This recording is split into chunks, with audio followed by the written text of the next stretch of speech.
Donc pour la suite, donc pour la troisième partie, on va voir la gestion des releases. Deuxième partie. Euh, Deuxième. Ah, que je m'en sautais de l'expression. C'est quoi une release? Donc une release peut être définie comme une période de temps à l'issue de laquelle une version de l'Eval est proposée. Elle est constituée d'un ensemble de sprints, leur nombre étant dépendant de leur durée et de celle fixée par la release. C'est-à-dire c'est un regroupement d'un ensemble de sprints. Donc pour chaque sprint, on a la durée du sprint. Ensuite, on peut définir des releases, c'est-à-dire c'est pratiquement comme les gens dans la méthode classique. Oui, une release ça regroupe un ensemble de sprints. Automatiquement, il y aura une durée à la release, puisque c'est-à-dire le sprint a une durée et la release c'est un ensemble de sprints. Par exemple, c'est 3 ou 4 sprints. Et du coup, on peut arrêter la durée de la release.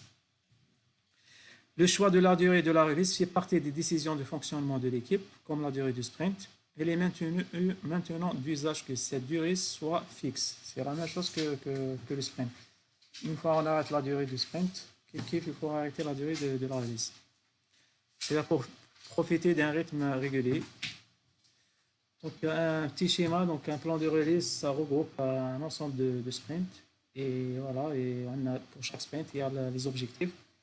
Donc ça ressemble un petit peu au jalon dans les plans de projet pour la méthode classique. C'est une notion assez simple. Ensuite, la deuxième, c'était comment faire le suivi des projets agiles Scrum.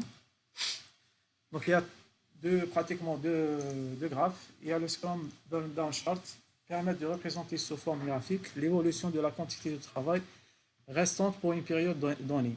Donc le but consiste donc à atteindre le niveau 0 le plus tôt possible, d'où le terme down. Donc un graphe, donc, en vertical c'est le nombre de tâches restantes et en horizontal c'est les dates.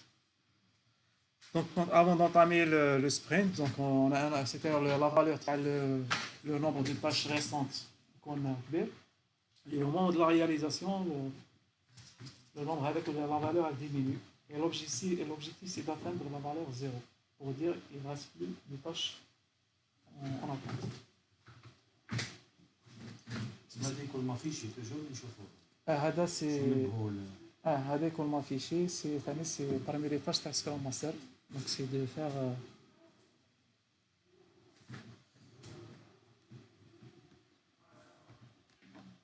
علاش لا باغي باسيت انا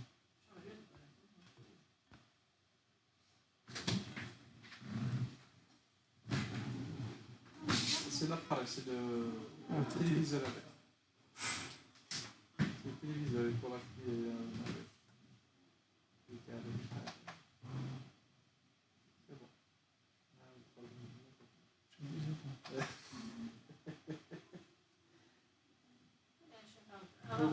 ولي نعدي الميكرو في الداخل.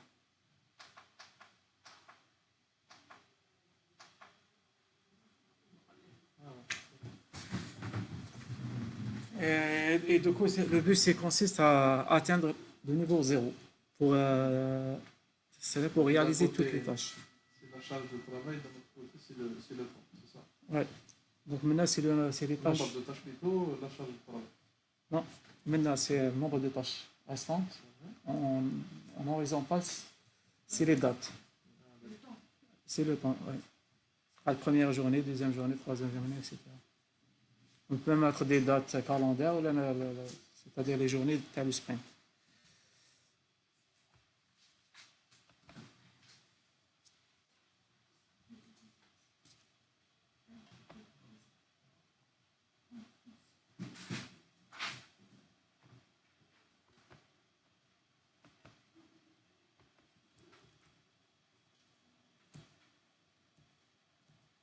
Le deuxième graphe, c'est le burn-up chart.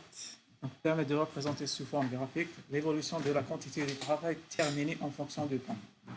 Là, c'est l'inverse, c'est le travail terminé.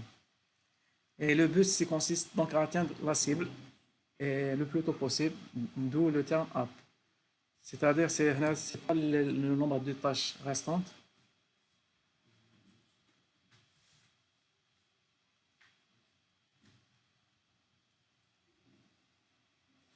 Et donc, c'est le nombre de tâches terminées. L'année, c'est le nombre de tâches restantes, et là, c'est le nombre de tâches terminées. Et du coup, hein? Et c'est les sprints, parce que le bunt, les deux graphes, ça peut s'appliquer à les sprints, qui ça peut s'appliquer à les releases, ou là, à l'ensemble de sprints. C'est pour ça que le graphe là, on a les itérations qui sont les sprints. Mais l'exemple TANA, c'est un sprint. Et du coup, logiquement, on devait avoir les dates qui est le premier graphe. Donc, la différence, c'est que le premier, c'est le nombre de tâches restantes, et là, c'est le nombre de tâches terminées. Ah, bien sûr.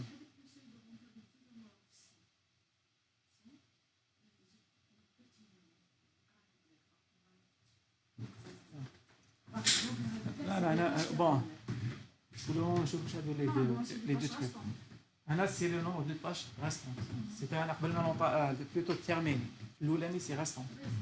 Hadi, c'est terminé. Donc, terminé, il y en a qui n'ont démarré le projet. شحال عندي le nombre? Zéro. Zéro. Zéro, à la première journée. J'ai réalisé deux tâches. Et du coup, on a un des deux tâches. Troisième truc, troisième journée. J'ai réalisé en tout 4, etc. La réalisation, la petite tâche. C'est réalisé. Alors, c'est un exemple par d'autres. Nous avons pour le moment un seul graphe. L'essentiel, c'est que là, c'est le nombre de tâches terminées. Là, c'est le temps. Le reste, c'est le nombre de tâches restantes. Et du coup, on démarre restantes. On attend restantes. Et du coup, on démarre le nombre de tâches existantes. Au moment de la réalisation, le truc est diminué. Voilà. C'est pour ça, voilà, c'est A. Mais il y a deux possibilités de faire la représentation graphique. Hein? Allez, c'est au kiff. On peut les utiliser les deux. C'est-à-dire c'est la représentation qui change, mais la finalité des choses, c'est pratiquement la même chose. هي تبان هذيك البريفيرونس الاول خير باغ اكزومبل معناتها ليكيب قال لي يديرها واش معناتها تشوف نبههم غنتفقوا مع السطح قال لي دير انا ماشي واش درنا غير واش يتسمى معناتها توجور Pour les motiver, etc. Pourquoi pas.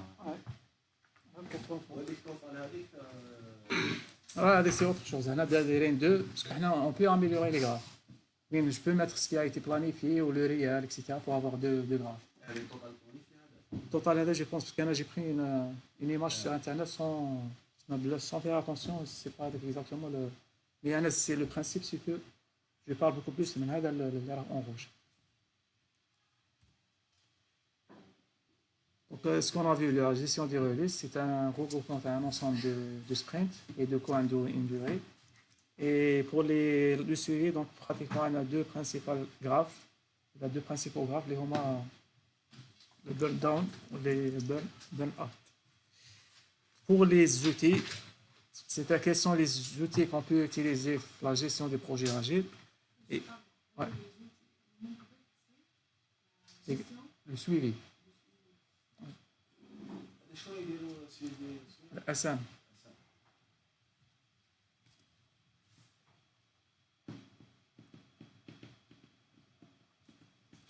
Pour les outils agiles, ou là pour gérer les projets agiles, notamment les projets Scrum, donc il y a Jira Software, tu as Atlassian. Donc c'est une solution payante, malheureusement, où il est orienté projet agile. Jira.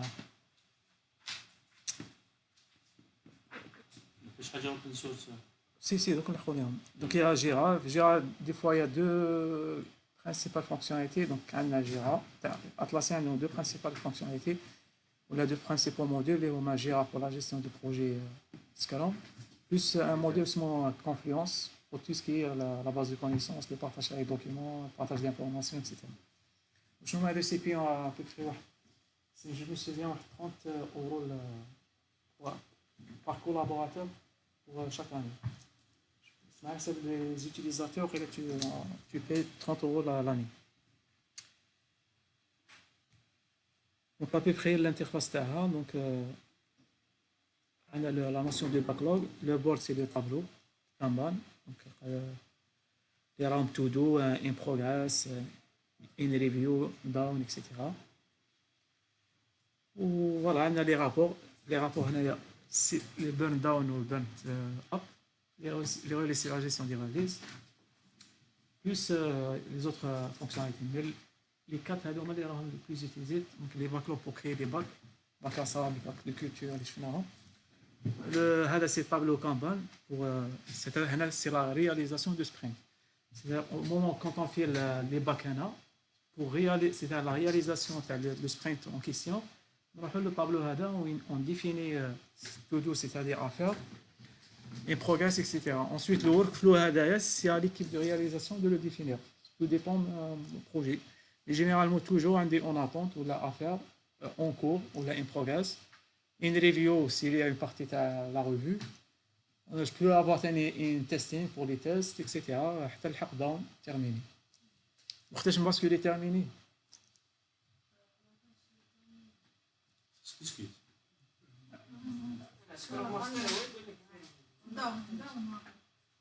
Là, c'est ma conteste. Je vais basculer une tâche نحطها في down. À quel moment? C'est-à-dire quand je satisfie la liste de vérifications à faire. C'est-à-dire avant d'entamer le sprint, l'équipe doit se mettre d'accord à la mention terminée. Quelles sont les étapes à vérifier pour dire que la tâche est terminée? Quand je satisfie égal l'ensemble avec les vérifications, ça est parce qu'il y a des radars. C'est-à-dire ça de la signification du terme dans.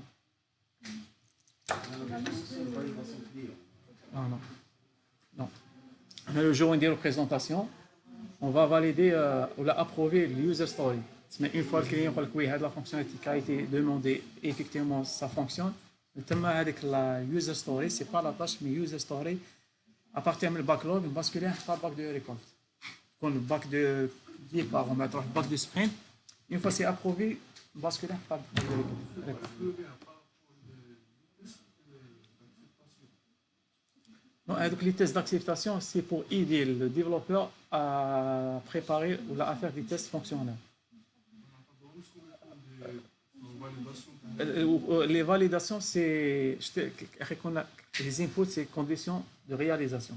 Pour pouvoir réaliser la tâche, je mets les conditions, les prérequis. Ensuite, il y a les conditions de satisfaction.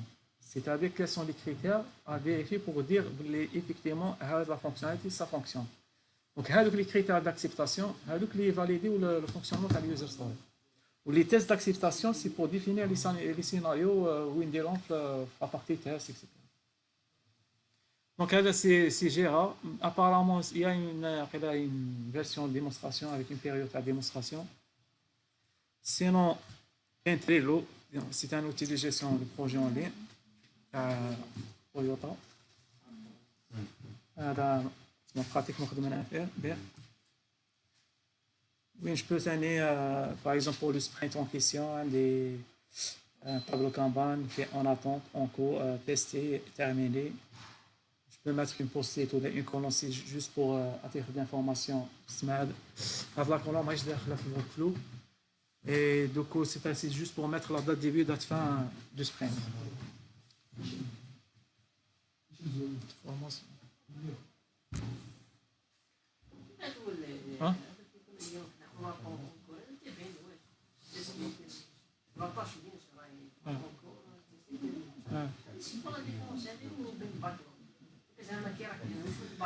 Là, c'est le sprint. Le sprint, la réalisation de sprint. C'est le bac de sprint. Le bac de sprint. Le bac de sprint, c'est la partie réalisation de sprint. ثم اللي كاين الورك تاع l'état d'avancement ou l'état de réalisation تاع les stories ou les tâches. Donc tout à l'heure on a vu que Trello on peut mettre les bacs. Ensuite on peut rajouter parce que voilà la notion des tableaux donc on peut avoir un tableau pour les backlogs et un tableau pour le bac du sprint. Donc c'est un tableau avec le workflow qui existe actuellement.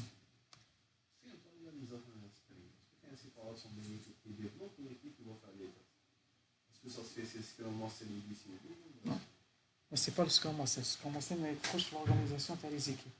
On sait c'est à l'équipe de s'organiser. Est-ce que je préfère mettre quelqu'un qui fait, c'est-à-dire un travail en vertical, il fait tout, développement, test, mise en prod, etc.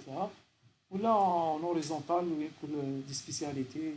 Mais le principe, c'est que d'avoir la polyvalence. Et l'idéal, c'est que chacun fait tout. C'est une maîtrise pure fonctionnelle et pure disciplinaire. C'est pas évident. C'est des métiers. Des spécialistes. Mais pas évident d'avoir une équipe quand il y a des gens. justement, l'auto-formation, l'apprentissage, etc. Donc, pour être une équipe soudée et une équipe puissante, il faut avoir plusieurs disciplines. Donc, parmi les principes de la méthode agile, c'est d'avoir avec plusieurs disciplines. Pour assurer la polyvalence, en cas une ressource qui est indisponible, là, on peut la remplacer assez facilement. Donc, si tu mets des spécialités de l'équipe, si demain une ressource qui fait les tests, donc elle est absente, on est bloqué. C'est le principe de travail en vertical, c'est-à-dire chaque développeur il fait pratiquement toutes les couches. Il fait développement, test, DevOps, tout. Au lieu de partir sur des spécialités en horizontal. كاين الاوبن بروجيكت اللي بقى ثاني استعملناه اون انترن دونك هذا نوسيون دو باكلوج بور لي بروجي اجيل شفناهم لا ديرنيير فوا في لا بريزونطاسيون دونك سي اون سوليسيون ويب pour la collaboration d'équipe. اللي عنده ثاني لو باكلوج كي اكزيست هنا je peux visualiser ثاني le tableau Kanban هذايا avec les workflows qu'on peut personnaliser. Et le tableau mural. C'est très recommandé d'utiliser le tableau mural. Oui, quand on installe un progrès, etc. avec le même workflow, on utilise un tableau mural avec les post-it. On peut mettre des avatars, des photos, etc. pour dire chaque collaborateur et chaque membre de truc pour faire l'affectation. Même l'affectation, c'est pas au Scrum Master de faire l'affectation. C'est à l'équipe d'affecter à elle-même des tâches. Bravo avec la.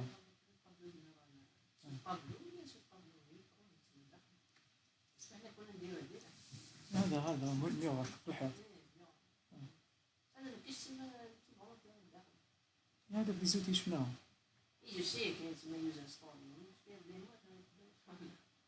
تما en plus تاع l'outil il est recommandé d'utiliser par le mural ثاني. Les couleurs, etc. Voilà, les post-it, chaque couleur, ça correspond à un type de tâche, les corrections, bugs, je sais pas. On peut mettre plusieurs couleurs. Donc, soyons agiles et merci à tous. Donc,